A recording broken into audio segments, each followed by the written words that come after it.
भाग 14। एक दिन था जब विलास के हाथ आत्मसमर्पण करना विजया के लिए कुछ कठिन नहीं था।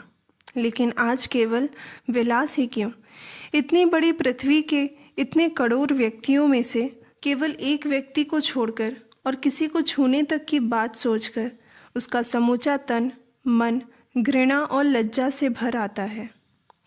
अंतर्मन घोर पाप के भय से कांप उठता है।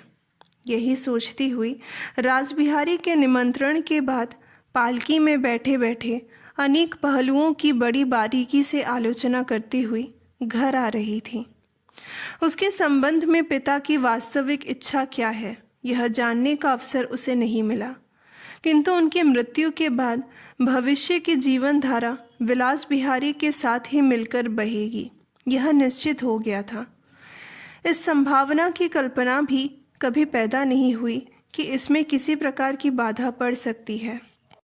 यह जो एक अनासक्त उदासीन व्यक्ति आकाश के न जाने किस अदृश्य प्रदेश से सहसा धूमकेतु समान उदय हो गया और पलक झपकते ही अपनी विशाल पूंछ की प्रचंड ताड़ना से सब कुछ छार छार करके, सब कुछ उलट पलट करके उसके निश्चित मार्ग की रेखा तक मिटाकर स्वयं कहीं सरक गया, अपना चिन्ह तक नहीं छोड़ गया था।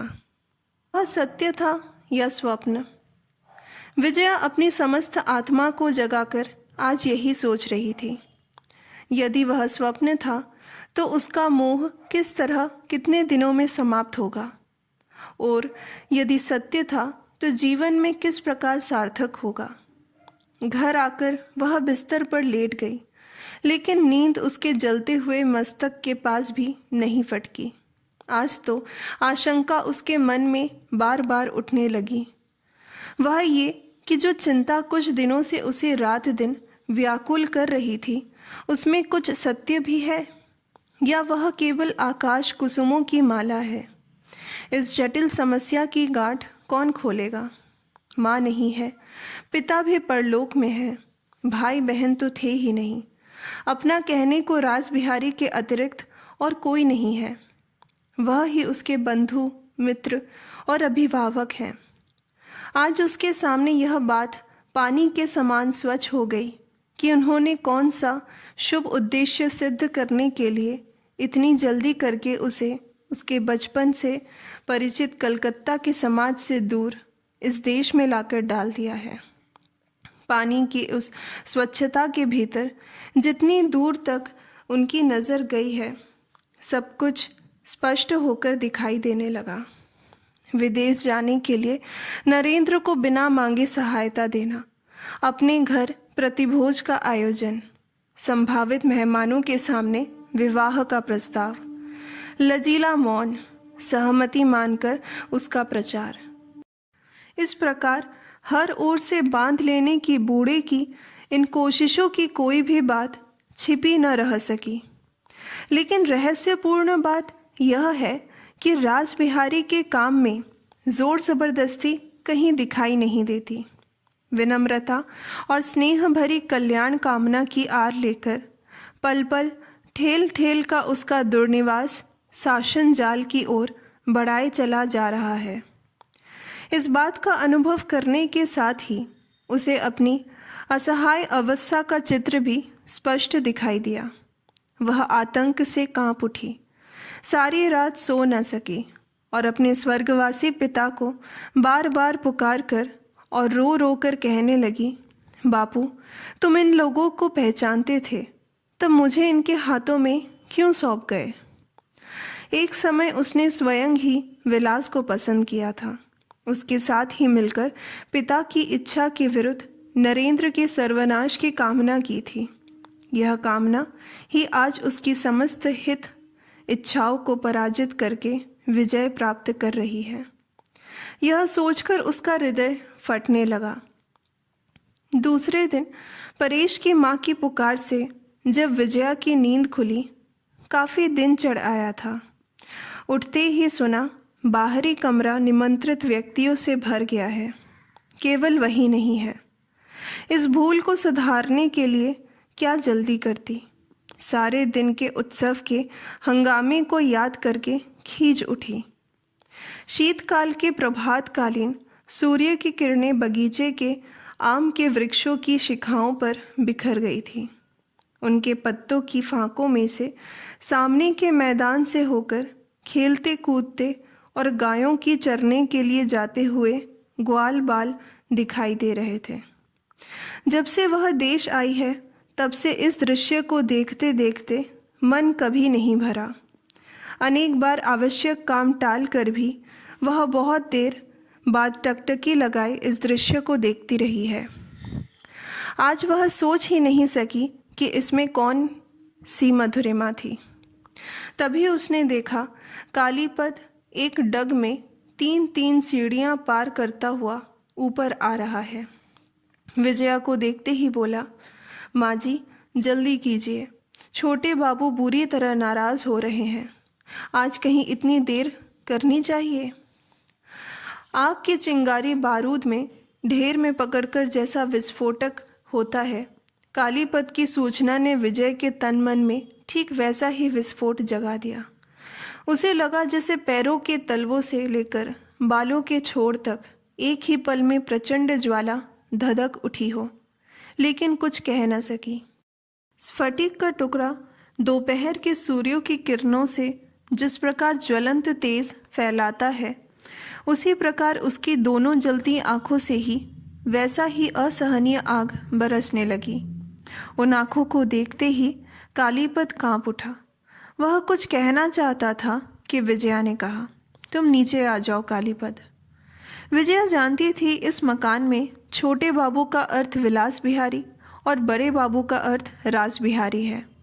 दोनों पिता पुत्र यहाँ इतने बड़े बन बैठे हैं कि उनके क्रोध का भार आज नौकर चाकरों के निकट मालिक तक को पार कर गया है। यह बात विजया को आज ही मालूम हुई। उसने स्पष्ट देखा कि इतने ही समय में विलास यहाँ का वास्तविक स्वामी और वह उसकी आश्रिता तथा दया पर जीने वाली बन गई है। आधे घंटे के बाद वह तैयार होकर नीचे उतर आई। लोग चाय पी रहे थे। लगभग सभी लोगों ने खड़े होकर अभिवादन किया और उसके चेहरे तथा आँखों के रूखेपन को देखकर हैरान हो उठे। सहसा विलास बिहारी अपना चाय का प्याला मेज़ पर पटक कर बोल उठा, इस समय भी नींद न खुली तो भी चल जाता। यह कहे बिना नहीं रहा जाता कि तुम्हारा व्यवहार से मैं तंग होता जा रहा हूँ। यह ठीक है कि उसे नाराज़गी प्रकट करने का अधिकार था, लेकिन बाहर के इतने लोगों के सामने भावी पति की इस कर्तव्य परायणता से अत्यधिक अभद्रता के रूप में सबको दुखी और हैरान कर दिया। लेकिन विजया ने उसकी ओर आंख उठाकर भी नहीं देखा, जैसे कुछ भी न हुआ हो। सबको नमस्कार करके बूढ़े आचार्य दयाल बाबू की ओर बढ़ गई। अपनी चाय पीने में कोई विघ्न तो नहीं हुआ? मुझसे अपराध हो गया, मैं जल्दी न उठ सकी। वृद्ध दयाल स्नेह से आर्द्र स्वर में एकदम बेटी शब्द से संबोधित करते हुए बोल उठे, नहीं बेटी, किसी को कोई असुविधा नहीं हुई।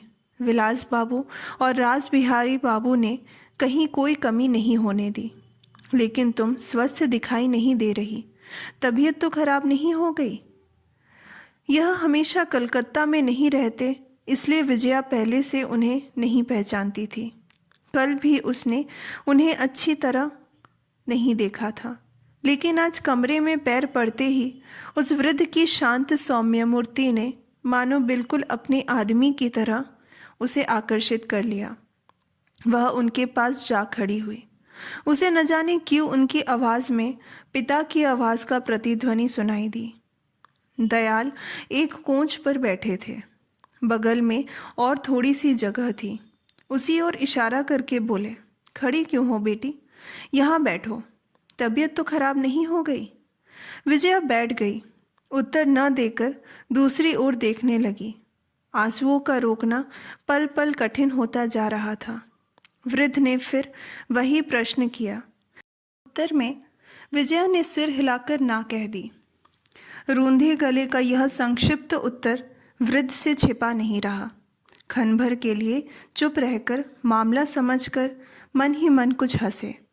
जो इस मकान के मालिक के स्थान पर पहले से ही दखल जमा बैठे हैं, वह यदि अपनी भावी पत्नी से कड़वी बात करता है तो अनारियों को वे चाहे जैसी रूखी मालूम दे, लेकिन जो ज्ञानी वृद्ध लोग यौवन का इतिहास पढ़ चुके हैं, वे यदि मन ही मन हंसे तो उन्हें दोष नहीं दिया जा सकता। वृद्ध अपने पास बैठा अभिमानिनी को सचेत होने का समय देने के लिए स्वयं ही धीरे धीरे बात करने लगे। इतनी थोड़ी उम्र में सत्य धर्म के प्रति उन लोगों की अडिग निष्ठा और प्रतिष्ठा की भरपूर प्रशंसा करके अंत में बोले, भगवान के आशीर्वाद से तुम लोगों के महान उद्देश्य की दिन दिन श्री वृद्धि हो। लेकिन बेटी, जिस मंदिर की तुमने अपने गांव में प्रतिष्ठा की है, उसे बनाए रखने के लिए तुम लोगों को अनर्थक परिश्रम और बहुत स्वार्थ त्याग करना पड़ेगा। मैं स्वयं भी गवई गांव में रहता हूँ। मैंने अच्छी तरह देख लिया है कि यह कभी गवई गांव का रस खींचकर भी जैसे जीवित नहीं रह सकता। इसलिए मुझे लगता है कि अगर उसे सचमुच जीवित रख सको बेटी, तो इस देश में सचमुच एक बहुत बड़ी समस्या हल हो जाए। मैं सोच ही नहीं पा रहा कि तुम लोगों के इस प्रयास को क्या कहकर आशीर्वाद दूं। विजया की जी में आया कह दे कि इस मंदिर प्रतिष्ठा में मुझे कोई संस्कार नहीं है। मुझे रत्ती भर सार्थक्य दिखाई नहीं देता। लेकिन इसे दबाकर कोमल स्वर में पूछा, आप ये क्यों कह रहे हैं कि एक जटिल समस्या का समाधान हो जाएगा? मेरा आंतरिक विश्वास है कि बंगाल के गांवों में फैले करोड़ों बुरे संस्कारों से केवल हमारा धर्म ही मुक्ति दिला सकता है। लेकिन यह भी जानता हूँ कि जिसका जहाँ स्थान नहीं है, प्रयोजन नहीं है, वहाँ वह बचता नहीं है। लेकिन परिश्रम और कोशिशों से अगर एक को भी बचाया जा सकता है, तो क्या इससे भारी आशा नहीं पैदा होगी? अपने बंगाली घरों के गुण दोष की बात तुम स्वयं भी तो कम नहीं जानती बेटी। इन सब के विषय में अच्छी तरह गहराई से सोचकर देखो। विजया और प्रश्न न करके सोचने लगी। अपने देश के कल्याण की कामना उसमें स्वभाव से ही थी। आचार्य की अंतिम बात से यह चलयमान हो उठी। मंदिर प्रतिष्ठा के नाम पर भारी नाम कमाने की आड़ में ही विलास उसके हृदय के मर्म स्थानों पर बार बार आघात कर रहा था। वह वेदना से छटपटा रही थी, फिर भी प्रतिघात करने का कोई उपाय नहीं था। इसलिए उसके संपूर्ण मन इस सारे मामले के विरुद्ध क्रोध और द्वेष से अंधा हो उठा था। लेकिन जब दयाल ने शांत और स्नेह भरी वाणी के आह्वान से विलास की चेष्टा के इस विशेष दिशा की ओर आँख खोलकर देखने के लिए अनुरोध किया, तब उसे लगा जैसे उसे भ्रम हो रहा है। विलास वास्तव में क्रूर और हृदयहीन नहीं है। उसकी कठोरता धर्म के प्रति प्रबल अनुरक्त को ही प्रकट करती है। इस धर्म के विस्तार पर देश का इतना अधिक कल्याण निर्भर है। यह जानकर उसका मन विलास को क्षमा किए बिना न रह सका।